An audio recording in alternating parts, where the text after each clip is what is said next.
Welcome to another week, another show of Hawkeye with me, Dave O'Hara. There's our buddy Owen Siebring from Fox 28. That's Iowa's News Now and CBS2. So we're going to do two segments with Owen, and then we'll close out the show with our good buddy John Steppe from the Cedar Rapids Gazette, Iowa sports beat writer. So we'll look forward to talking to both these gentlemen here momentarily. So Owen, as always, thanks for joining us. And secondly, what a time. Let's talk some football. And then in the second segment, you and I will talk women's basketball, Caitlin Clark, professional women's basketball, in the WNBA. So let's talk spring game. Let's get your impressions of what you thought in the interim. I'm glad we ran a repeat because when we were going to record last week, Deacon Hill up and transferred. So talk to us about the quarterback position, the spring practice, the open spring practice you saw. Let's go there, please. Yeah, boy. I mean, if anybody showed up to that spring practice, they're going to be maybe a little disappointed with what they see this fall, just because it's like there's almost nobody on the field that was there for the spring game that we're going to see on on the team come August or September. It's just wild how thin this quarterback room is getting for the Iowa Hawkeyes, because not only has Deacon Hill left, but Tommy Pahalski announced that he too is entering the transfer portal. So right now, the Hawkeyes only have one healthy quarterback on the roster. That's Marco Lainez. And so he's going to be taking all of the first team snaps. I don't know is he taking all the second and third team snaps too? I mean, with Cade not healthy, I don't know what else they're doing right now. So I know that he's getting a lot of good reps, which maybe is good news for Hawkeye fans, just knowing that when his time comes, whenever that is, either this year or next year or 2 years, he's going to have a lot of reps under his belt. But you have to think right now the Hawkeyes are really doing their best to try to find a quarterback in the transfer portal. There's some names out there. Brendan Sullivan is a natural name that people are going to be talking about from Northwestern.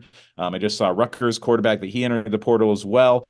So there are some maybe familiar names that the Iowa Hawkeyes might be looking at to bring in as somebody to back up Cade McNamara this fall. But it's a pretty thin room right now. But I will say again, if anybody was watching this spring practice, one of the positions that I think that all of us on the Eye on the Hawks team and a lot of folks in the media really liked a lot was the running back room. I think that a lot of us were surprised that they didn't have any running backs really enter the portal, just because they have so many healthy and really talented running backs on the roster. We thought, boy, this is just going to be a really crowded room, so maybe one or two of these guys are going to seek an opportunity elsewhere, but they didn't. They wanted to come back and make this a full stable of good running backs, and we didn't get a chance to see LaShawn Williams on the field. He had a boot on his foot, so he had just a little temporary injury, I think. But between LaShawn and Caleb Johnson and Jazz Patterson, Kamari Moulton got a lot of good reps in that spring practice. TJ Washington got a lot of reps. It's like, boy, that running back room is going to be incredibly talented this fall, and they've got a lot of weapons there. If Iowa's offensive line can be boosted up a little bit more, if they even take a little bit of a step in the right direction and improve just even 10, 20, 25%, I think that running back room is going to be pretty dangerous for Iowa this fall. And of course, tight end, we know that's going to be pretty well stocked as usual, especially with Luke Lachey coming back, but from injury. So it'll be interesting. Did he look pretty healthy? I know wasn't a full scrimmage. It was an open practice, technically, as they call it. Your thoughts on Luke Lachey and how did he look and the rest of the tight ends?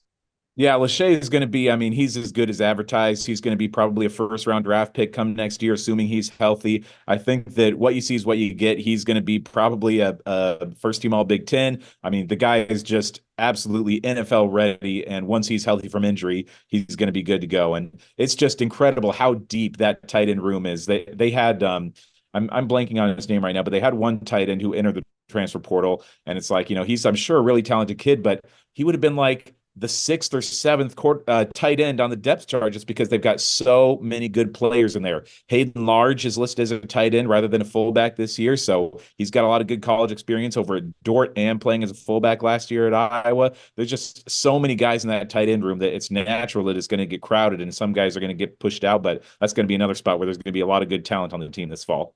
One of the interesting things I wanted to talk to you about is, to me, when we talk about the defense, and of course Jay Higgins, Nick Jackson, all the big returners, Xavier Wongpa, name after name after name, and some rising stars that may be coming in with Fisher and a few others that may be rising up to the starting lineup. But I thought it was very telling when Jay Higgins said, and we'll be interested to see, as you mentioned, I don't want people to be disappointed if they went to the open spring practice, but what Tim Lester may unleash with RPO, run pass option, tight ends. And I believe it was Jay Higgins, as you got this comments, that he said, it's going to be interesting to see words to this effect. It's going to be interesting to see what happens when Tim Lester really opens up this offense. Give me your takeaway as you're smiling. You remember those comments. Take us into that, please.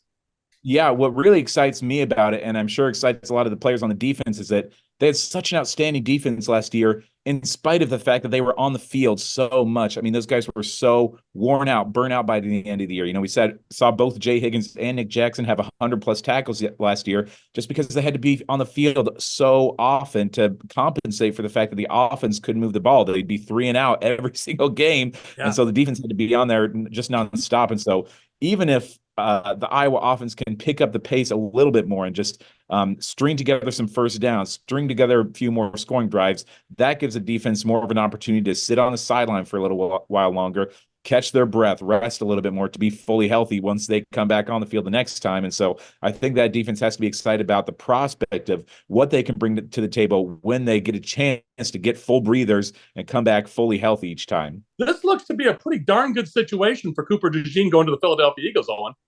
Yeah, I'd say so. And I think that myself, you know, I've had a chance to cover Cooper DeJean since he was a sophomore in high school. And a lot of these guys have gotten to know Cooper, know his heart, know his family, just such a good kid. I think we all really did feel for him for falling out of the first round, because we knew that that's a little bit part of the reason why he entered the draft early. He could have come back to Iowa one year and really solidified his place, maybe get his name on the Ring of Honor, but he thought he was going to be a first-round pick, and I think that was a little bit part of the reason why he left. And so we were all, I think, disappointed that he didn't get a chance to go in the first round.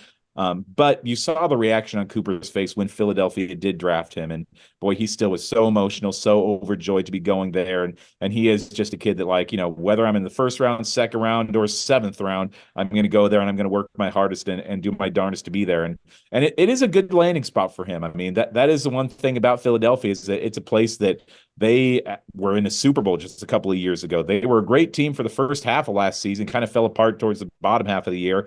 But they're a team that a lot of people like, is, you know, probably one of the top 5 Super Bowl contenders this season. So that's one thing that you got to give Cooper credit for, is that at least he's going to a team that's ready-made to potentially make a deep playoff run. And we feel good for him that he's landing in a good spot. I kind of was hoping he'd land a little bit closer to the Midwest, just so we'd have a chance to go and maybe cover one of his games, whether it was, you know, Green Bay or Detroit or Minnesota or something, but let bygones be bygones. But I think the NFL draft pick I'm most excited about in terms of the Hawkeyes is probably Eric All going to the Bengals.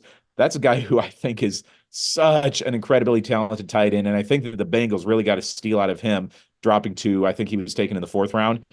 He's a guy that, if he would have had a full healthy season this last year with the Hawkeyes, I mean, he would have gotten to, you know, maybe 700-800 yards, 6 or 7 touchdowns.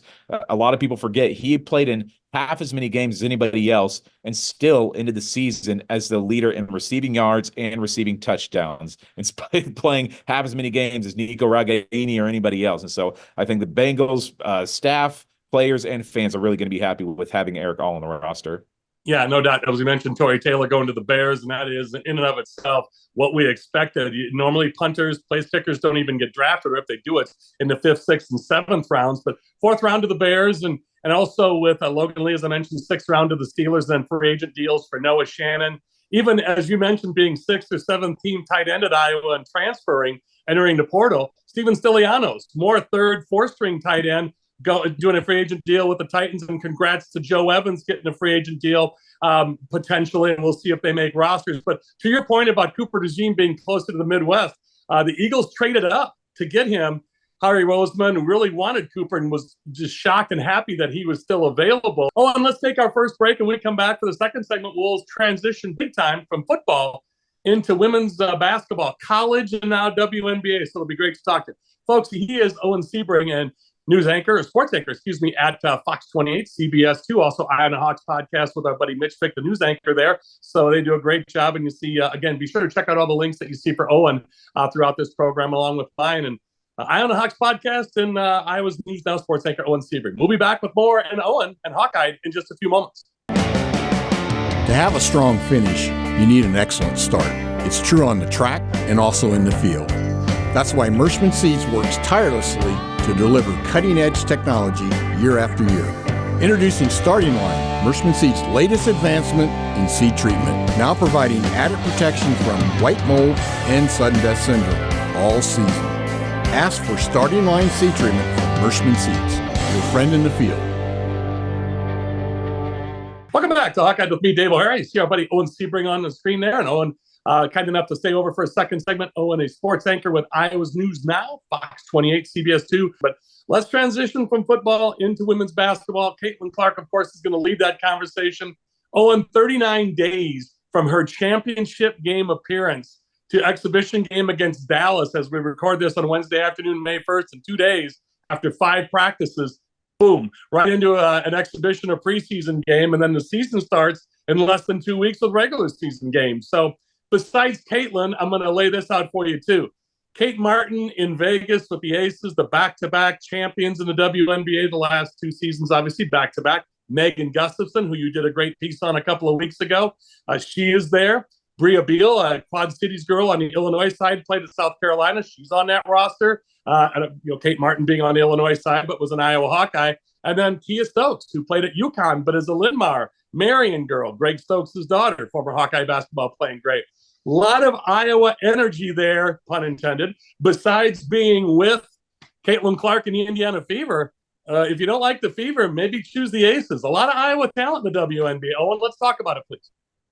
Yeah, it's been an incredible few weeks to watch these Hawkeyes head on to the WNBA and potentially beginning to flourish at the WNBA level. We weren't sure about what Kate Martin's role would be. Was she sticking Las Vegas? And that question is still unanswered. They have a couple of exhibition games. Actually, the Vegas only play 1 exhibition game. They're going to play against the Puerto Rican national team. So that's the only chance we might get to see Kate Martin on the floor. So every Hawkeye fan is rooting for her to get a roster spot. Who knows if that happens? But regardless, I imagine that both Kia Stokes and Megan are going to be there. And there's just a lot of Hawkeye talent. I think a chance now that a lot of WNBA people are seeing that, boy, there's some really talented players that can come out of the state of Iowa. Again, we might not be the team or the state that gets heralded as the one that produces lots of professional talent, but boy, we've got potentially at least 2 native Iowans that are going to be playing at the WNBA level and a couple of now Iowa grads who are playing there. And so it's going to be a fun season. Just a lot of buzz around the entire state about following the WNBA this season.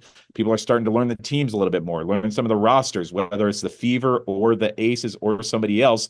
Some Iowa State fans, I'm sure, are going to be following the Dallas Wings have Stephanie Suarez on the roster. There's a lot of people just talking about these different teams in the WNBA. I saw a map today of all the states. It was a map of all the U.S. states and who their favorite team was going into this year. Outside of the states that have a WNBA team, it was all Indiana Fever. Go figure. I wonder why that is, Owen.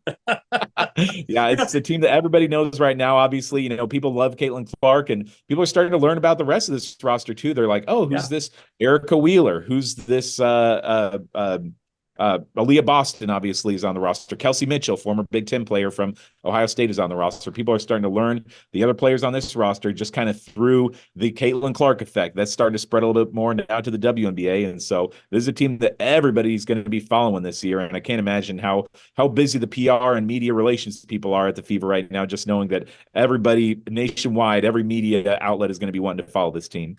And to your point about Aaliyah Boston, her and Caitlin were such big rivals last year, going to play in the Final Four to go to the championship game where Iowa upset South Carolina, and Aaliyah was on that team, and now they're teammates. But it's just interesting, like Erica Wheeler, as you mentioned, the 10-year WNBA veteran, and they're all talking about just how Caitlin came in guns a-blazing, not just her reputation, she could, should, and would have an ego, and Erica Wheeler's like, man, she's been great to deal with, and these two are fighting, for the starting position. I mean, that's Erica Wheeler's spot.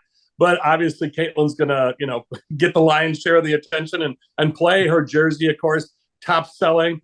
But again, to your point, I believe you mentioned this on Eye on the Hawks podcast, and others have pointed this out throughout media.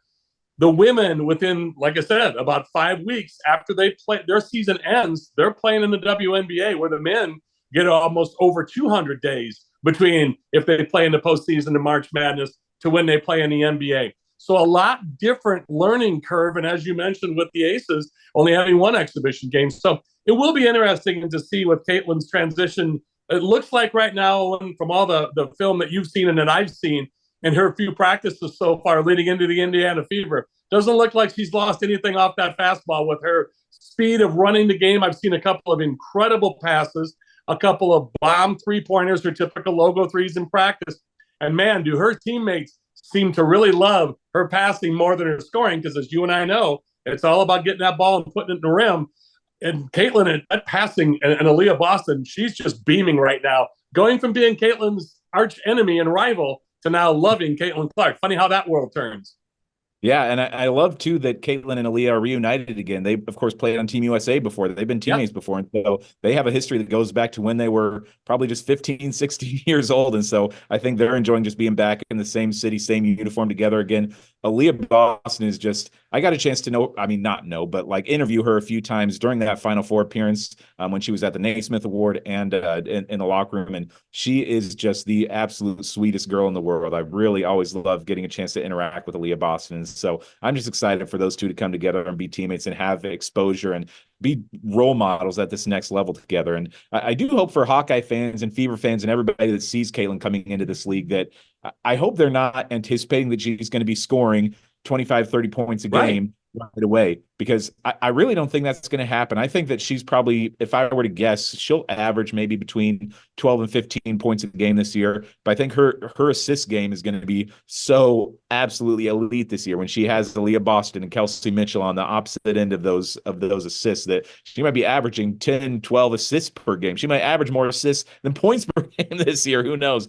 But she's just not going to be relied on as the primary scoring option all the time as she was at Iowa. You know, she's getting used to a different system rather than where they really relied on her to do so much of the scoring. It's going to be a little bit different in Indiana. And so she might be not jacking up as many deep logo 3-pointers as she did when she was in college, but I think she's perfectly happy to let that load fall into a few other players as long as they're winning games. Well, we all know whatever bill needs fitting, Caitlin's going to find a way to do it, whether it's scoring, passing, or all the above. But Owen, great to see you as always. Greatly appreciate your input. You've got so much great coverage that you do. Again, folks, he is sports anchor at Iowa's News Now, Fox 28, CBS2 in Eastern Iowa. But also, be sure to check out that Eye on the Hawks podcast that Owen does with our buddy Mitch Fick as well. So, Owen, great to see you again. Look forward to catching up with you soon. Sounds good. Thanks a lot, Dave. You're very welcome. For Owen Siebring, I'm Dave O'Hara with Hawkeye. We'll be back with more and to close out the show with John Steppe from the Cedar Rapids Gazette. Back with more in just a few moments. Who do you trust to produce the best yield? A seed company that's chasing technology, or a seed company that's writing a book on it? Mershman Seeds is a leader in technology. We're independent and family owned. Our sister company, MS Technologies, provides access to world-class traits and genetics. And our starting line seed treatment is second to none. Who can you trust with your yields? Mershman Seeds, your friend in the field.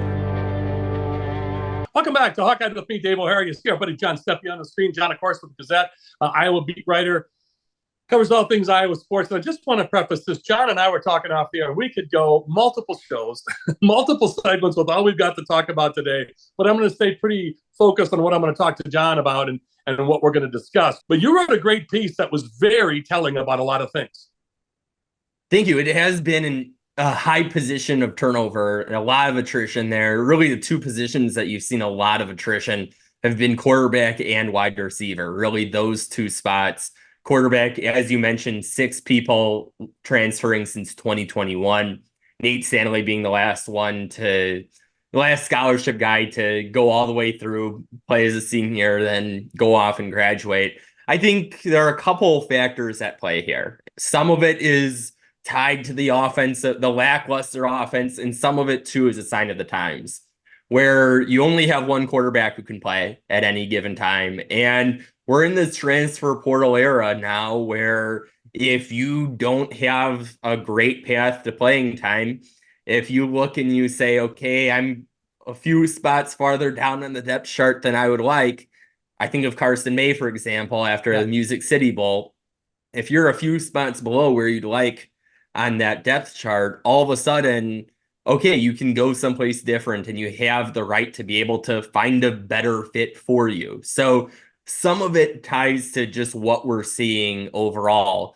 And then there is, though, a developmental challenge, or a developmental problem, I should say, that Iowa has had. And that's certainly one of the bigger challenges that Tim Lester inherits. When you look at, okay, how have these, granted, I don't want to go too much into recruiting stars. Okay, who is a 3-star prospect? Who is a 4-star prospect? Because that's an inexact science. I think even a lot of recruiting people will tell you, okay, this is an inexact science. So I don't want to get too far into that.